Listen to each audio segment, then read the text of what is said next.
वक्रतुण्ड महाकाय सूर्यकोटि समप्रभ निर्विघ्नं कुरु मे देव सर्वकार्येषु सर्वदा।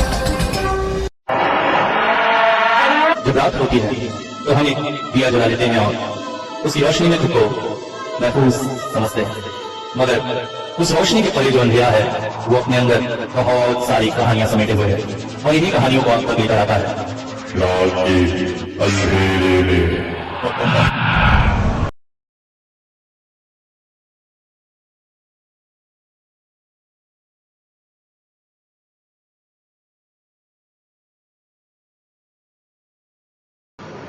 बस अपने गंतव्य पर बढ़ी चली जा रही थी। शाम अभी पूरी तरह से ढली नहीं थी। बाहर पहाड़ और जंगलों का दृश्य दिखाई दे रहा था। अरविंद बस की किनारे वाली सीट पर बैठकर इस दृश्य का आनंद ले रहा था। आज वो जा रहा था शिलांग से दूर एक छोटे से गांव में। यहाँ पर उसे कुछ खास काम था। वैसे अरविंद एक सॉलिसिटर फर्म में काम करता है, जहाँ पर है उसके जैसे ही कई सारे वकील, जिनका काम है बड़े क्लाइंट्स के लिए उनके मन मुताबिक टर्म्स एंड कंडीशन पर काम करके देना। यहाँ पर बहुत सारी पहाड़ी ज़मीन खाली पड़ी है, जिनमें से एक ज़मीन पसंद आई थी शहर के एक नामी केमिकल फैक्ट्री के मालिक को। यहाँ पर वो केमिकल फैक्ट्री डालना चाहते। एक तरह से गाँव वालों के लिए ये लाभ का काम भी होता और पहाड़ की इन वादियों में पहली फैक्ट्री लगने का सौभाग्य भी। यहाँ पर बहुत सारी ज़मीन थी धनंजय तमांग नाम के उस व्यक्ति की। पैसों की खातिर वो ज़मीन बेचने को तैयार था। बस ज़रूरत थी तो खरीदार और बेचने वाले के बीच में कुछ टर्म्स एंड कंडीशन सेट करने की। बस इसी काम को करने के लिए अरविंद को कंपनी की तरफ से भार दिया गया था। 3 दिन की यात्रा थी उसकी। बस में बैठे बैठे ही अचानक उसने एक बूढ़े से व्यक्ति को पूछा, बाबा ये गांव का चौक कहाँ पे आएगा? गांव का चौक? वो तो अभी थोड़ा दूर है बेटा। कहाँ जाना है आपको? अरविंद को बताया गया था कि चौक से उतरकर उत्तर दिशा में चले जाने पर कुछ ही दूरी पर एक घर पड़ेगा। जैसे ही उसने ये बात उस बूढ़े व्यक्ति को बताई, बूढ़े व्यक्ति के चेहरे के भाव थोड़े से गंभीर हो गए। वो बोला, बेटा इस गांव में मैं कई सालों से रहता हूँ, मगर उस घर की तरफ दिन में लोग जाने से कतराते हैं, रात की तो बात क्या। तुम वहाँ क्यों जा रहे हो मुझे पता नहीं, मगर थोड़ा संभल के रहना। सुनकर आश्चर्य लगा अरविंद को। आखिर ऐसा क्या है उस घर से कि लोग दिन में भी कतराते हैं? थोड़ी ही देर में कंडक्टर ने आवाज लगाई। चौक आ चुका था। अरविंद बस से उतर गया। बस धड़धड़ाती हुई आगे बढ़ गई। बस पश्चिम दिशा की ओर दौड़ी चली जा रही थी। उसे जाना था उत्तर की तरफ। मुड़कर देखा तो पतली पगडंडी दूर एक घर के पास जाकर रुकती दिख रही। सामान हाथ में लिए वो उधर ही चल पड़ा। अब अंधेरा धीरे धीरे फैलने लगा था। दरवाजे के पास पहुंचकर उसने देखा एक बहुत पुराना सा मकान था, मगर हाँ आलीशान और भव्य। बाहर जंग पड़ा हुआ एक बड़ा सा दरवाजा तो था, मगर कोई दिख नहीं रहा था जिसे वो आवाज लगा सके। 1-2 बार चिल्लाया भी उसने, हेलो हेलो कोई है यहाँ है, मगर कोई भी आवाज नहीं। तभी अचानक उसकी नजर पड़ी एक झूलती हुई रस्सी पर। रस्सी के पास पहुंचने पर देखा उसने एक बड़ा सा घंटा उसके छोर से बंधा हुआ है। उसने रस्सी को जोर से खींचा। घंटे की आवाज से पूरा वातावरण गूंज उठा। मकान का बड़ा सा दरवाजा खुला और हाथों में लालटेन लिए एक बूढ़ा सा व्यक्ति बाहर निकला। मैं वो शहर से आया हूं, बस इतना सुनना था। उसने मेन गेट खोल दिया और उसे इशारा करते हुए अपने पीछे आने को कहा। अरविंद उसके पीछे पीछे चल पड़ा। दरवाजे से जैसे ही प्रविष्ट हुआ, अचानक उसके कानों में हल्की सी गुर्राहट से महसूस हुई, जैसे शायद इस घर में कुत्ता पाला हुआ है, मगर दिखा नहीं। अंदर बहुत भव्य मकान था, मगर यहाँ शायद विद्युत की व्यवस्था नहीं थी। वैसे भी इस वीरान पहाड़ी इलाके में विद्युत की व्यवस्था करके होगा भी क्या। कमरे में कई जगह जगह पर मोमबत्तियां जल रही थी। अरविंद को सीढ़ियों की तरफ निर्दिष्ट करके वो व्यक्ति ऊपर ले चला। एक बड़े से कमरे का दरवाजा खोलकर उसने उसे वहां अंदर जाने का इशारा किया। आप सुनिए, आप। अगले ही पल जब लालटेन उस व्यक्ति के चेहरे के पास गया तो अरविंद चौंक उठा। उस व्यक्ति के मुंह में जीभ नहीं थी, या कहें किसी कारण से कट गई थी। शायद इसीलिए वो बोल नहीं सकता था और इशारों से ही सब काम करता था। अरविंद जैसे चौंक सा उठा था। उस व्यक्ति के जाते हुए वो धम से बिस्तर पर बैठ गया। आते ही साथ ये क्या देख लिया उसने। तुरंत ही कपड़े निकालकर बाथरूम में गया। एक बड़े से टब में पानी भरा था। पानी लेकर अपने ऊपर डालने लगा। पिछले 2 दिन लगातार उसने ट्रेन में बिताए थे। शरीर पूरा मैल से भर गया था। ठंडे पानी के स्पर्श ने उसे अत्यंत आराम दिया। वैसे भी पहाड़ी इलाका होने से यहां पर वातावरण काफी अच्छा है। कमरे में लौटकर उसने कमरे का निरीक्षण किया। एक बड़ा सा खाट, एक बड़ा सा टेबल, चेयर और कुछ किताबें। लगता है ये व्यक्ति किताबों का बहुत शौकीन है। पास में बड़ी बड़ी खिड़कियां थी, लगभग 4। 2 खिड़कियां सामने के कॉरिडोर की तरफ ही खुलती थी। खिड़कियों में 4 पल्ले लगे थे। पल्लों को अलग अलग या एक साथ भी खोला जा सकता था। उन्हीं खिड़कियों से ठंडी हवा आ रही। कब झपकी लग गई अरविंद को पता ही न चला। नींद खुली तो देखा वही बूढ़ा व्यक्ति पास खड़ा है, उसे इशारा कर रहा है। तुरंत ही उठकर वो बाहर आ गया। घड़ी की तरफ देखा तो रात के 8 बज रहे थे। सीढ़ियों से उतरकर एक बड़े कमरे में दोनों प्रविष्ट हुए, जहां पर एक बड़ा सा डाइनिंग टेबल लगा था। टेबल के एक ओर एक व्यक्ति बैठा हुआ था। उसे देखते ही बोला, वेलकम वेलकम, मैं ही धनंजय तमांग है। मैं आपका इंतजार कर रहा था।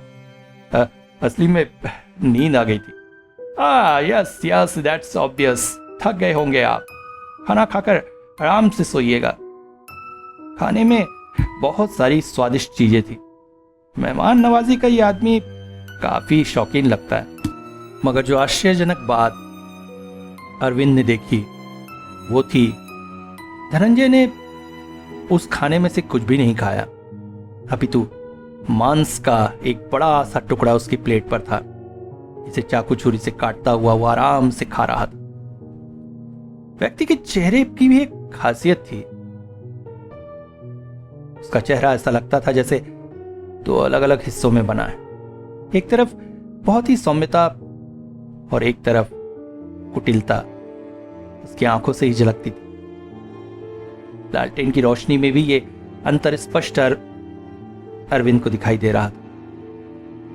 खाना खत्म करके वो उसके साथ लाइब्रेरी में गया। कॉफी पीते हुए तमांग बोल पड़ा, आप जाकर आराम करिए, कल सवेरे बात करेंगे। अरविंद अपने कमरे में आ गया। थकान तो थी ही। बैग में से अपना टॉर्च और रिवॉल्वर निकाल लिया। पता नहीं क्यों उसके मन ने यह संकेत दिया। रिवॉल्वर तकिए के नीचे रख के, टॉर्च पास में रख के, मोमबत्ती बुझाकर वो बिस्तर पर लेट गया। ठंडी हवाओं ने कब उसे नींद के आगोश में डाल दिया, उसे पता ही नहीं चला। रात बहुत गहरी हो चुकी थी। चारों तरफ झिंगुरों की आवाज के अलावा और कोई आवाज नहीं थी। अचानक अरविंद की नींद टूट गई। उसे ऐसा लगा जैसे कॉरिडोर वाली खिड़की के पास कुछ है।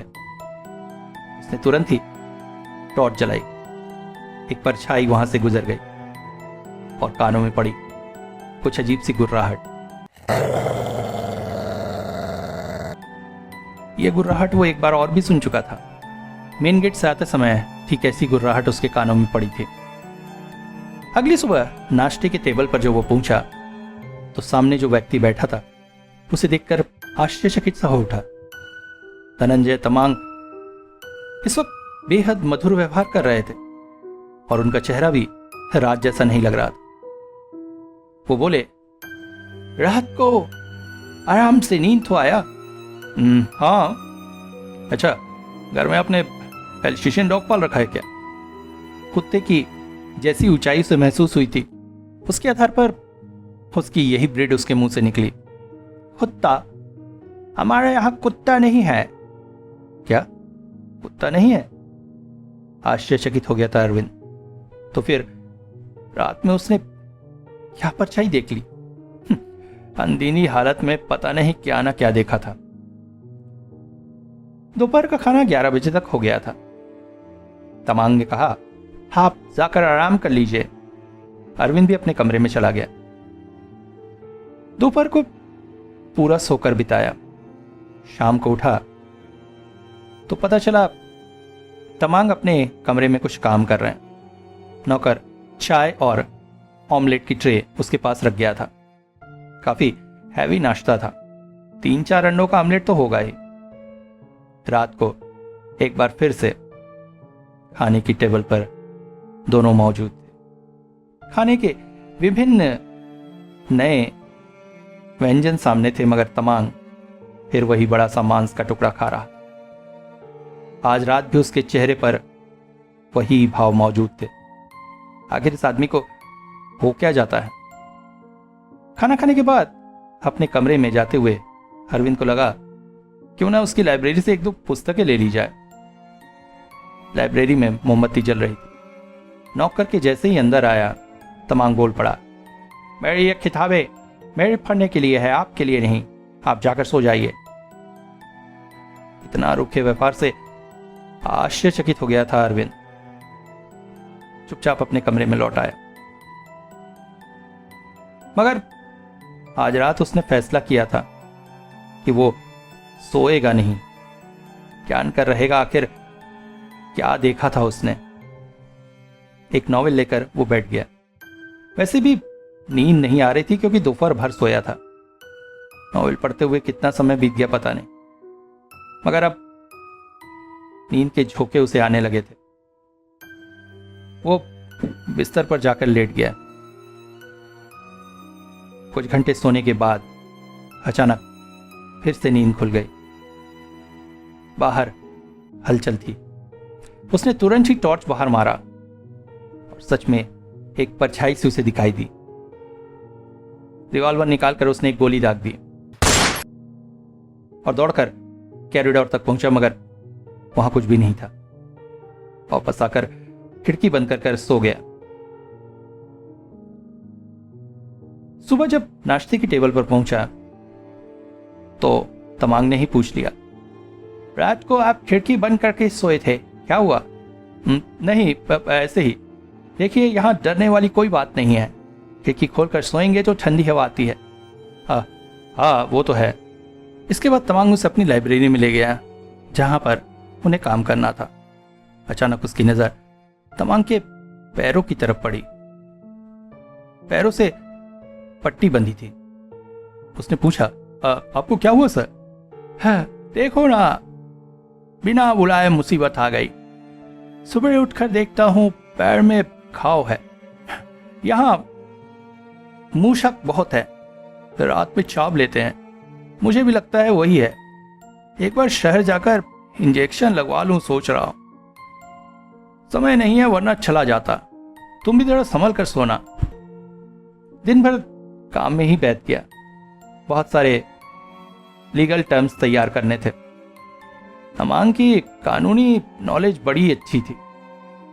सब कुछ उसकी इच्छा से ही हो रहा था। कल सवेरे अरविंद को वापस लौटना था। दोपहर की बस है। सवेरा आसपास घूमकर बिताएगा। 2:30 बजे करीब खा पी कर यहां से निकल जाएगा। काम लगभग पूरा हो चुका था।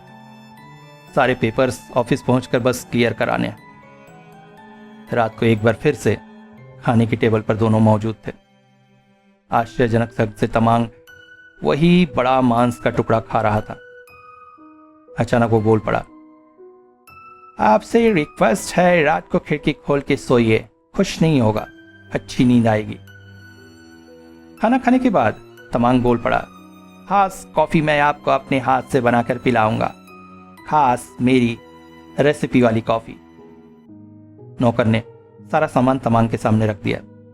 तमांग कॉफी बनाने लगा, फिर एक कप अरविंद की तरफ बढ़ाकर खुद भी पीने लगा। अरविंद ने कॉफी की सिप ली। कॉफी तो बिल्कुल नॉर्मल सी ही थी, या कहें बुरी सी। इसमें ऐसी क्या खास रेसिपी है जिसकी तमांग इतनी तारीफ कर रहा था। कॉफी पीने के बाद उठ कर जाने लगा। तमांग बोला, आज की रात बहुत अच्छी बीते आपके लिए, बेस्ट ऑफ लक। तमांग की बात में एक अजीब सा टोन था, मगर कमरे में आकर अरविंद ने तय किया कि आज की रात भी वो नहीं सोएगा, बल्कि पता लगा के रहेगा कि आखिर ये सब है क्या। कमरे में इस बार उसने खिड़की के दूसरी तरफ अपनी कुर्सी लगाई और वहां बैठकर नॉवेल पढ़ने लगा। मगर ये क्या, थोड़ी देर में उसे नींद आने लगी और फिर नींद के झोंके इतने तेज हो गए कि जाग पाना मुश्किल सा लग रहा था। घड़ी की तरफ देखा तो सिर्फ 10 बजे थे। अभी तो पूरी रात बची है, रात भर में क्या हो जाए। मगर आज अचानक उसे इतनी तेज नींद क्यों आ रही है? तभी उसे लगा कहीं तमांग ने ही तो कुछ नींद की गोलियां तो नहीं मिलाई कॉफी में। कॉफी का टेस्ट भी तो बड़ा अजीब था। वैसे भी जब वो कॉफी बना रहा था तो कुछ मिला देना उसके लिए बहुत आसान था, मगर क्यों? आखिर उसकी कॉफी में कुछ मिलाने में उसका क्या स्वार्थ हो सकता है? और फिर खिड़की खोल के सोना, बेस्ट ऑफ लक। अरविंद का दिमाग तेजी से दौड़ने लगा। ये किस तरह का मजाक है? कोई ऐसा मजाक कैसे कर सकता है? और आखिर उसे नींद की गोलियां देने में क्या स्वार्थ हो सकता है, या हो क्या रहा है ये सब? अगर आज की रात वो बेड पर सो गया और कुछ हुआ तो नींद में ही वो न जाने कहां से कहां पहुंच जाएगा। फिर वो क्या करे? तभी उसकी नजर पड़ी पास की अलमारी में। अलमारी बेहद चौड़ी सी थी। पास ही टेबल रखकर जब उसने ऊपर झांका तो ऊपर का हिस्सा इतना बड़ा था कि उसके जैसा हाइट का एक इंसान आराम से वहां पर सो सकता था। तुरंत ही उसने चादर और तकिया ऊपर डाल लिया। टॉर्च और रिवॉल्वर लेकर टेबल के सहारे वो अलमारी के ऊपर चढ़ गया। उसके आने से पहले कमरे की बहुत अच्छी सफाई की गई थी, इसलिए अलमारी का ऊपरी हिस्सा भी साफ था, वरना धूल भरी अलमारी के ऊपर रात भर सो पाना उसके लिए तो संभव न था।